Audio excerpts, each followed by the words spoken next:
My channel, I'm Doris. I'm here to show us you about my stock account. Today, my stock account has made a loss of $1,874. US stocks were mixed on Wednesday. So let's first take a look at my stock account. Including the post market, today my stock account has made a loss of 1,921.6, which is a loss of 2.52%. Just by today, I have cleaned my position to only holding the SQQQ and the SPXU and United Natural Gas. Today, United Natural Gas continued to make a lose of 3.43% to 6.76, and the SPXU showed a gain of 1.36% to 14.13, and the SQQQ made a loss of 1.65% to 32.15. The market closed down, and the Dow Jones Industrial Average closed down 0.68% lower, and the Nasdaq Composite closed with 0.47% higher, and the S&P 500 closed down 0.38% lower. The utilities, the electricity industry, and the aerospace and defense, and the auto manufacturers all closed down by more than 2%. On the other hand, the tech industries showed a rebound from yesterday, and with the software infrastructure industry closed up with a gain of 4.6%. Investors concerned about the First Republic outweighed the positive impact of big tech earnings. First Republic Bank closed down nearly 30%, once again putting pressure on the financial sector. The stock plunged nearly 50% on Tuesday. The regional said late Monday that its deposits fell 40% in the first quarter to $104.5 billion. The news has revived concern about the entire banking sector. As a part of its self-rescue program, First Republic is considering selling up to $100 billion in long-term mortgages and securities assets. The turmoil has raised questions about the impact of the Fed's aggressive tightening on the overall economy, especially the banks.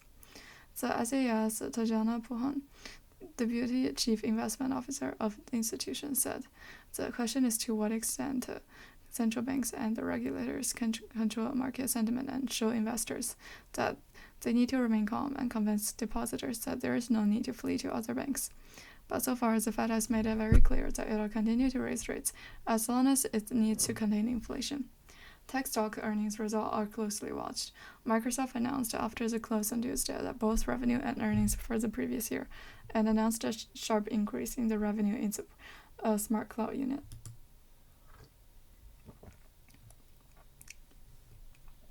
Alphabet also announced earnings beat expectations, but revenue rose only 3% from the previous quarter, and net profit fell 8% from a year earlier. Wall Street Alliance Group partner Adil Zaman said, "So far, Alphabet and Microsoft have reported results in the most important areas. We'll see this as a positive catalyst."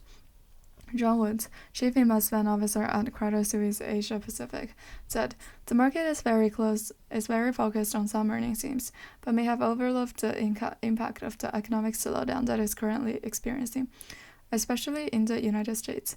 I've seen a series of technical signals that seem to suggest that the market is in safe haven environment." Boeing, Chipotle, Meta Platforms, Meta, and eBay also reported earnings on Wednesday.